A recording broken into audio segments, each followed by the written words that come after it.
VD. Satheesan സർക്കാരിന്റെ ആദ്യത്തെ budget അവതരിപ്പിക്കപ്പെടാൻ ഇനി മണിക്കൂറുകൾ മാത്രമാണ് ബാക്കി. ഓരോ മേഖലകളും അവരുടെ പ്രതീക്ഷകൾ ഈ ബജറ്റുമായി ബന്ധപ്പെട്ട് മുന്നോട്ട് വയ്ക്കുന്നുണ്ട്. സിനിമാ മേഖലയിൽ അവരുടെ പ്രതീക്ഷകൾ ഏതൊക്കെയാണ്?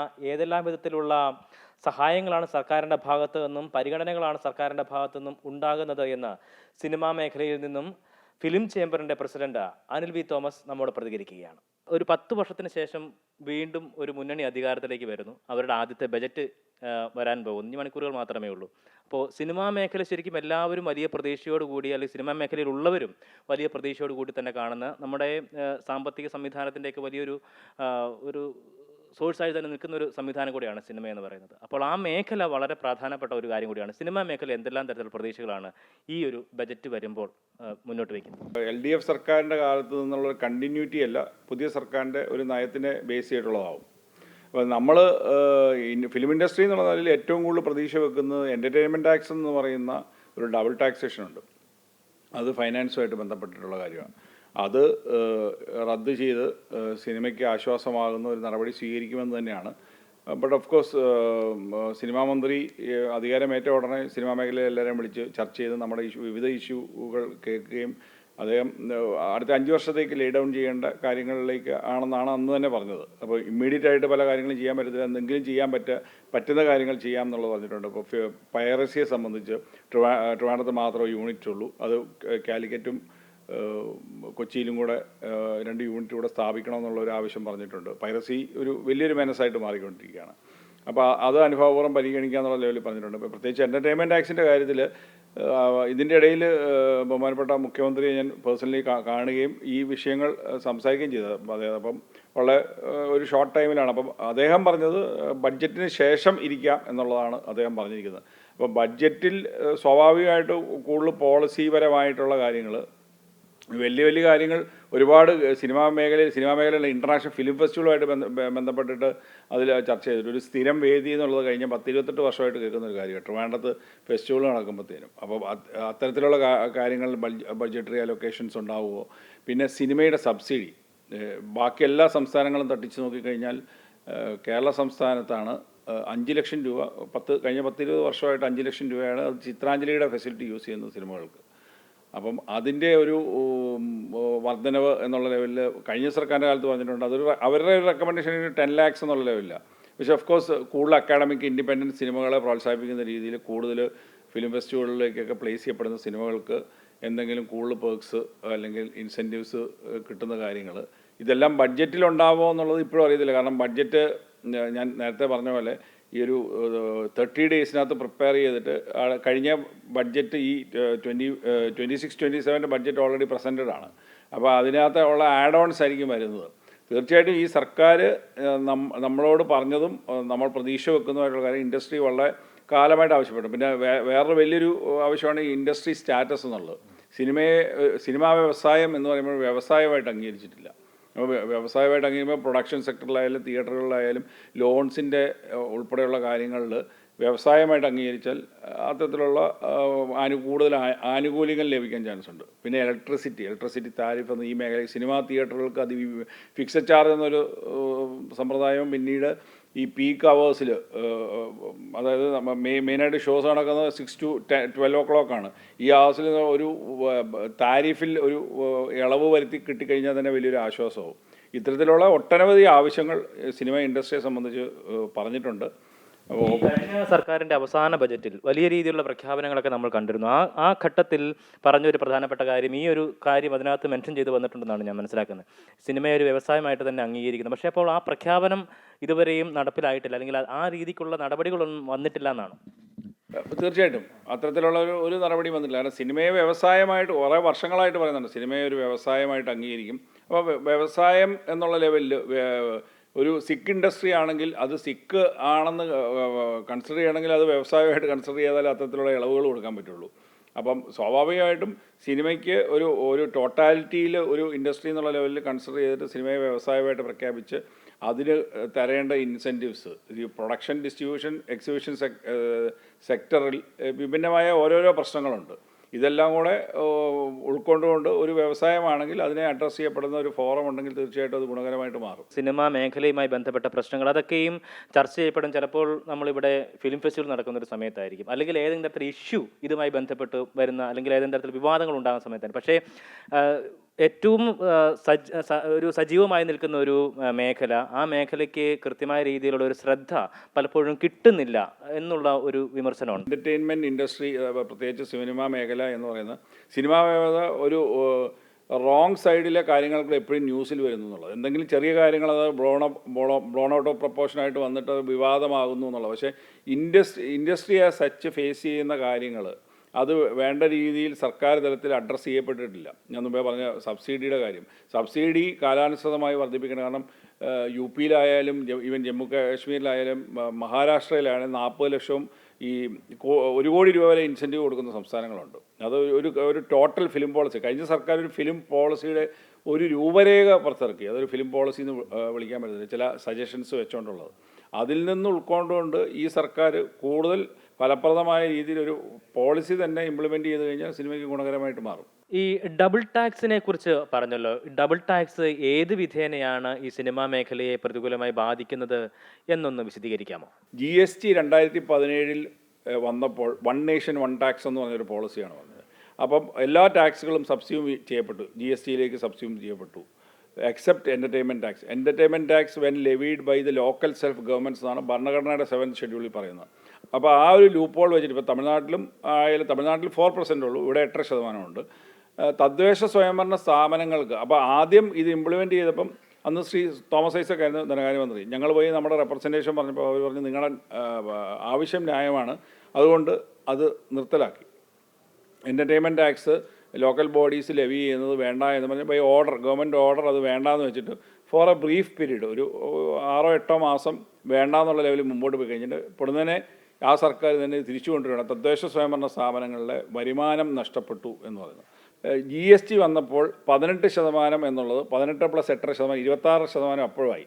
പണ്ട് എൻ്റർടൈൻമെൻറ്റ് ടാക്സ് മാത്രം ഉണ്ടായിരുന്നപ്പോൾ കോർപ്പറേഷനുകൾ 25%, മുനിസിപ്പാലിറ്റിയിൽ 20%, പഞ്ചായത്തുകളിൽ 15% എന്നുള്ള 3 ടയർ സിസ്റ്റമായിരുന്നു. ഇപ്പോൾ ഒരു പഞ്ചായത്തിൽ 26% ടിക്കറ്റ് റേറ്റിനെ ബേസ് ചെയ്തിട്ടാകുമ്പോൾ 26% തന്നെ കൊടുക്കുന്നുണ്ട്.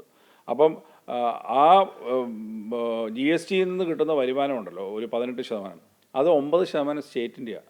ഈ സ്റ്റേറ്റിന് കിട്ടുന്ന വരുമാനം ഈ കഴിഞ്ഞ 10 വർഷം അവർ ചെയ്തുകൊണ്ടിരുന്നത് വെച്ചാൽ അത് നേരെ ട്രഷറിയിലേക്ക് സ്റ്റേറ്റിൻ്റെ വരുമാനമായിട്ട് കൊണ്ടുപോവുകയും പിന്നെ ഏറ്റവും എളുപ്പ വഴി എന്നുള്ള ലെവലിൽ സിനിമയെ തദ്ദേശ സ്വയംഭരണ സ്ഥാപനങ്ങൾ ടാക്സ് ചെയ്തോളാൻ പറയുക. ഇതിൻ്റെ വിരോധാഭാസം ഡീറ്റെയിൽ ആയിട്ട് അത് ഒരു ബ്രീഫായിട്ട് നമ്മൾ പ്രസൻറ്റ് ചെയ്തിട്ടുണ്ട്. 970 പഞ്ചായത്തുകൾ, 87 മുനിസിപ്പാലിറ്റികൾ, 6 കോർപ്പറേഷനുകൾ എല്ലായിടത്തും തിയേറ്ററുകളുണ്ട്. പക്ഷേ ഞാൻ ഇപ്പോൾ കോട്ടയം ജില്ല, നമ്മൾ രണ്ടുപേരും കോട്ടയം ജില്ലയിലാണ്.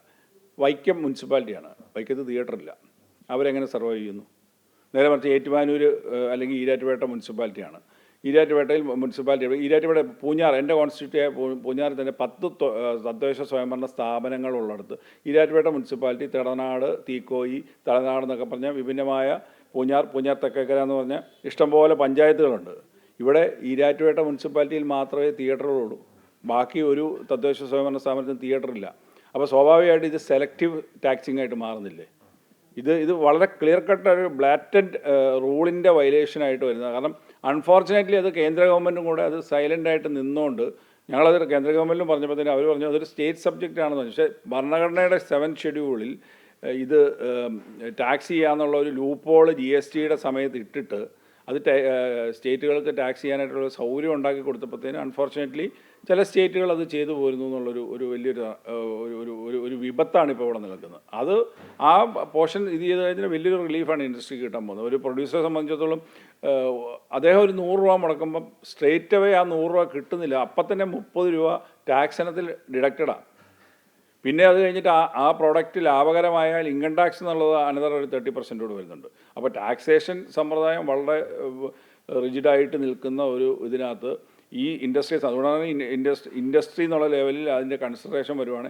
ഇത്തരത്തിലുള്ള എല്ലാ കാര്യങ്ങളും അഡ്രസ്സ് ചെയ്ത് ഒരുപാട് റിലീഫ് സിനിമ ഓഫ് കോഴ്സ് ലാഭകരമായിട്ട് മുമ്പോട്ട് പോകാൻ പറ്റുന്ന ഒരു ഇൻഡസ്ട്രിയാണ്. കാരണം ലോകത്തെ ഏറ്റവും വലിയൊരു എൻ്റർടൈൻമെൻറ്റ് ഇൻഡസ്ട്രിയാണ്.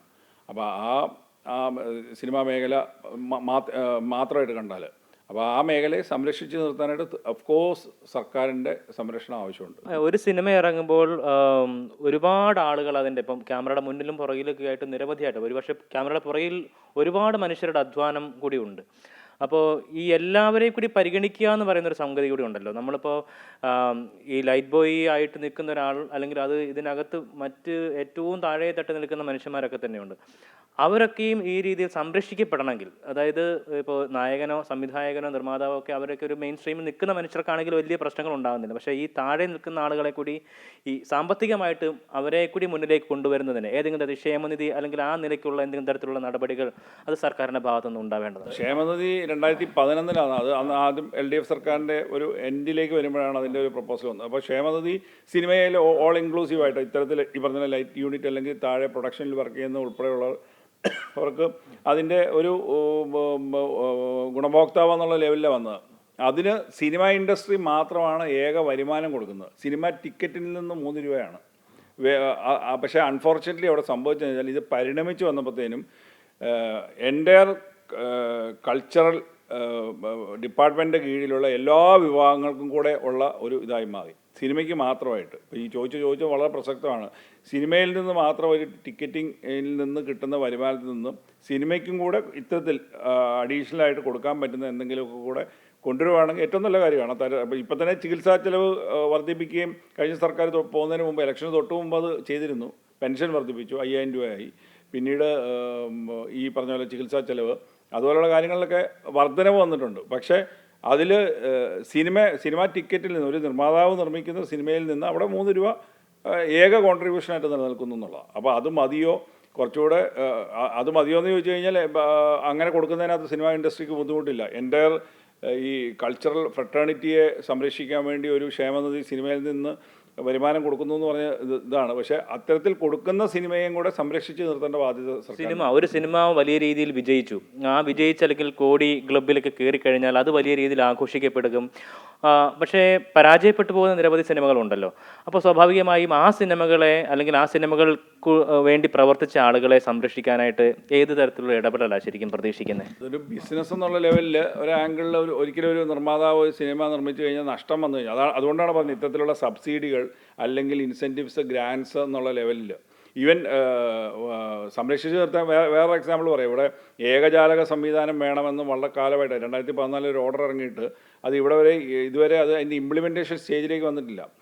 സർക്കാരിൻ്റെ കീഴിലുള്ള സ്ഥാപനങ്ങൾ ഷൂട്ട് ചെയ്യുന്നതിന് വലിയ എക്സോർബിറ്റൻ്റ് റേറ്റ്സ് ആണ് ഷൂട്ടിങ്ങിന് വേണ്ടി. അത് കഴിഞ്ഞ ദിവസം ശ്രീ വിശ്വനാഥുമായിട്ടുള്ള മീറ്റിങ്ങിൽ അതവിടെ ഇത് ചെയ്താണ്. ഇവിടുത്തെ ഒരു ഷൂട്ടിങ്ങിന് ഒരു വരാന്ത ഷൂട്ട് ചെയ്യുന്നതിന് ഏതാണ്ട് 1 ലക്ഷം രൂപയുടെ മുകളിൽ വാങ്ങിക്കുന്ന ഒരു സർക്കാരിൻ്റെ ഒരു സ്ഥാപനത്തിന്.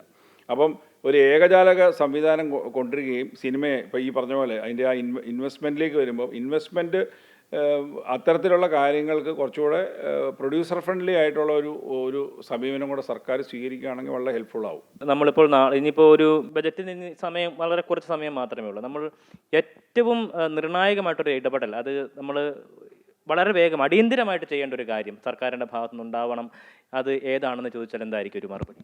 അത് ഈ എൻ്റർടൈൻമെൻറ്റ് ടാക്സ് നിർത്തലാക്കുക എന്നുള്ളതാണ് ഏറ്റവും അടിയന്തരമായിട്ട് ചെയ്യേണ്ട കാര്യം. കാരണം ഈ ഞാനിപ്പം ഇത്രയും ദീർഘമായിട്ട് പറഞ്ഞതിനകത്ത് വളരെ കൃത്യമായിട്ടാണ് 2017 ശേഷം ഇപ്പോൾ ഏകദേശം 9 വർഷം, ഈ 9 വർഷവും ഒരു വിഭാഗം ഡബിൾ ടാക്സേഷൻ അല്ല ശരിക്കും പറഞ്ഞാൽ. അതിൻ്റെ എക്കണോമിക്സ് അറിയാമെന്ന് പറഞ്ഞാൽ ട്രിപ്പിൾ ടാക്സേഷൻ വരും. അതായത് തദ്ദേശ സ്വയംഭരണ സ്ഥാപനങ്ങളുടെ കീഴിൽ അവർ ലെവി ചെയ്യുന്ന ടാക്സുകൾക്കൊന്നും GST ബാധകമല്ല. ഇപ്പോൾ professional tax, building tax, property tax, ഇതിനൊക്കെ ലൈബ്രറി സെസ്സേ ഉള്ളൂ. പക്ഷേ എൻ്റർടൈൻമെൻറ്റ് ടാക്സിന് മാത്രം GST ഉണ്ട്. അപ്പം എന്താ സംഭവിക്കുക? GST ഉണ്ട്, എൻ്റർടൈൻമെൻറ്റ് ടാക്സ് ഉണ്ട്, എൻ്റർടൈൻമെൻറ്റ് ടാക്സിന് വീണ്ടും GST ലെവി ചെയ്യപ്പെടുന്നുണ്ട്. അപ്പം മൾട്ടിപ്പിൾ ലെവലിലുള്ള ഒരു ടാക്സ് ലെയറിങ് സിസ്റ്റമാണ് ഈ ഒരു സമ്പ്രദായം കൊണ്ട് ഇവിടെ നടക്കുന്നത്. ഇത് ശരിക്കും പഠിക്കാതെയാണ്. ഞാനതുകൊണ്ടാണ് പറഞ്ഞത് അത്തരത്തിലുള്ള ഇത് ആരുമായിട്ടുള്ള തുറന്ന ചർച്ചയ്ക്ക് ഏത് ഫൈനാൻഷ്യലായിട്ടുള്ള ഡിപ്പാർട്ട്മെൻറ്റിൽ നിന്നുള്ളവർക്കും ഞാൻ മുമ്പേ പറഞ്ഞ പോലെ ഇപ്പം ഇത്രയും 970 പഞ്ചായത്തുകളുള്ളപ്പം കൂടി വന്ന ഒരു 450 പഞ്ചായത്തുകളിൽ തിയേറ്ററുള്ളൂ. അപ്പോൾ ആ 450 പേര് ടാക്സി ചെയ്തോട്ടെ എന്ന് പറയുന്ന ഒരു വിഭാഗം അവർ ശക്തമായിട്ടുള്ളൊരു വ്യവസായമായിട്ട് നിലകൊള്ളുകയാണെങ്കിൽ ശരിയാണ്. അല്ലെങ്കിൽ അവർക്ക് കോൺട്രിബ്യൂഷൻ വേറെ ഏത് ഇൻഡസ്ട്രിക്കാണ് ഇങ്ങനെ ഒരു ദുർഗതി ഉണ്ടായിട്ടുള്ളത്? അത് മലയാള സിനിമയെ സംബന്ധിച്ചിടത്തോളം സർക്കാർ ഹൈ ടൈമാണ്, വളരെ ഏർജൻ്റ് ആയിട്ടുള്ള കാര്യമാണ് ഈ ഒരു കാര്യം അത് എടുത്തു കളഞ്ഞേ പറ്റൂ സിനിമയെ സംബന്ധിച്ച്. എന്തായാലും ഈ ഒരു ബജറ്റിൽ വരുമ്പോൾ സ്വാഭാവികമായും ഏറ്റവും പ്രധാനമായും ഉന്നയിക്കപ്പെടുന്നത് അല്ലെങ്കിൽ മുന്നോട്ട് വയ്ക്കപ്പെടുന്ന സിനിമാ മേഖലയിൽ നിന്ന് മുന്നോട്ട് വയ്ക്കപ്പെടുന്ന ഒരു ആവശ്യം എന്ന് പറയുന്നത് ഈ ടാക്സേഷൻ തന്നെയാണ്. ഒപ്പം തന്നെ ഈ സിനിമയെ ഒരു വ്യവസായമായി അംഗീകരിക്കുക, അത് പ്രഖ്യാപനങ്ങളിൽ മാത്രം ഒതുങ്ങി നിൽക്കുന്ന ഒരു കാര്യം കൂടിയാണ് നാളിതുവരെ. പക്ഷേ ഇനി അത് ആ പ്രഖ്യാപനം പ്രാബല്യത്തിലാകും എന്നുള്ള പ്രതീക്ഷ തന്നെയാണ് സിനിമാ മേഖലയിലുള്ളവർ പങ്കുവയ്ക്കുന്നത്. ക്യാമറമാൻ അഭിരാമനൊപ്പം A B John Thomas, Amrita news, Thiruvananthapuram.